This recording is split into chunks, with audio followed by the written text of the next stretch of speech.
Okay, guys, we got a '08 Dodge Caravan, Grand Caravan Voyager, whatever you got. Brakes are all the same, right?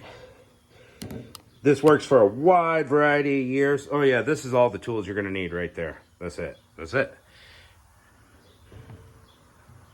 All right, I'll try to stay out of the way of the camera. We got a 15 millimeter wrench on the back of these, and depending on your style, 14 or 13 millimeter right here on the back of the calipers. Take your tires off, 19 millimeter lug nuts, 19 or 3/4 will work. Take these two little guys out. You don't even need a caliper compressor tool with this. Get yourself a flathead screwdriver. You're changing the brake pads anyways. We're changing rotors too. So we are going to get the screwdriver right in the crack of the caliper. Hear how that caliper's creaking? I don't like it. That seems worn out. Oh, and it's taking a lot of force. The other side went back easy. I don't want to snap my screwdriver off. I could use a bigger screwdriver. All right, we're almost all the way compressed. I'm going to recommend, I'm putting a lot of force on this. I'm going to recommend a new caliper on this booger. I think we got it to compress in far enough, I think. We don't have a caliper on hand, so don't worry about it. All right, we can pop these bad boys right out of there, those pads. Bada boom, they're gone. Throw them away. If you can't compress your caliper like that, you need a new caliper. Yeah. So all that old fluid we just pushed back through the lines, we're gonna get rid of that. Do a brake bleeding afterwards. Now we got a 22 millimeter right there. We're just gonna use the old impact. Don't have an impact, 1/2 inch ratchet. We'll just zip these two bolts out. Bada boom. Got our bracket out. We're gonna take these hardware clips out of the and put new ones in because we bought premium pads with new hardware. If you don't have new hardware, make sure you clean the crap out of them. All right, rotor is just gonna fall off for us. That's awesome. You might have to hammer your rotor off. Now we're good to go with our new rotor. We pop that bad boy right on there.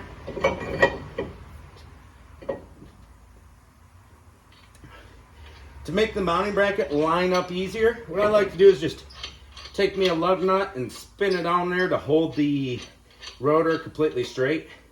Spray off your rotor with some brake cleaner.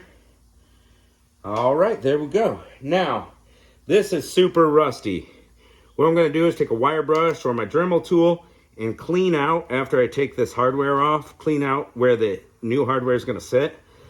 Rust will develop there and expand. Tighten your pads in place and then they're gonna wear down super uneven or super quick. So we're gonna clean this bracket all up.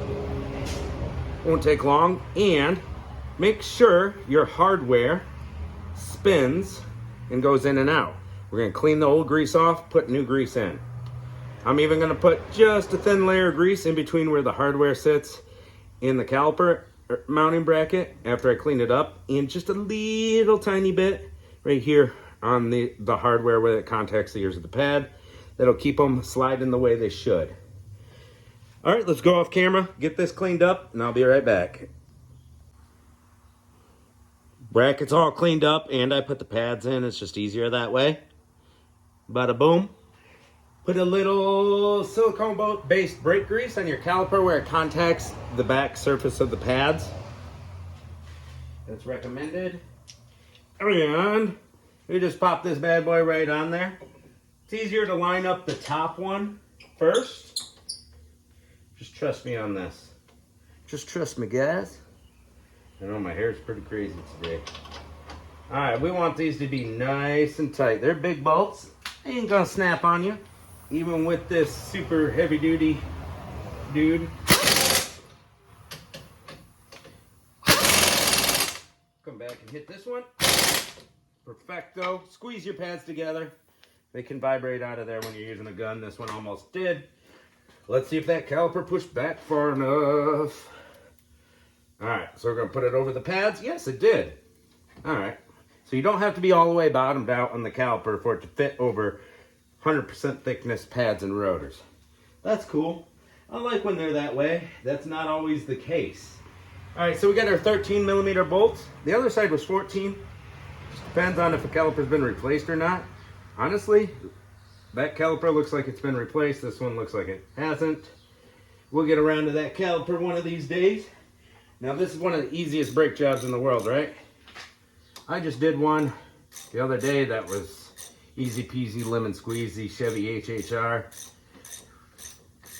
The brakes look practically the same, even though it's Chevy versus, see, this is just spinning. We're gonna have to put our 15 millimeter wrench there. Even though Chevy versus Dodge, it's like the same setup, right? It'll be like that sometimes.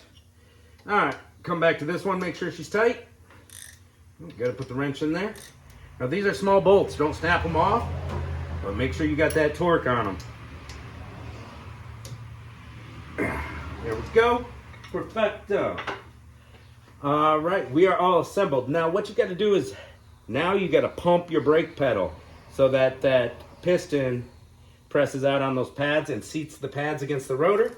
If you take off without doing that, you ain't gonna have no brakes until you pump the pedal a bunch of times. Don't do that. I've seen it before. It's funny, but it costs you a door panel.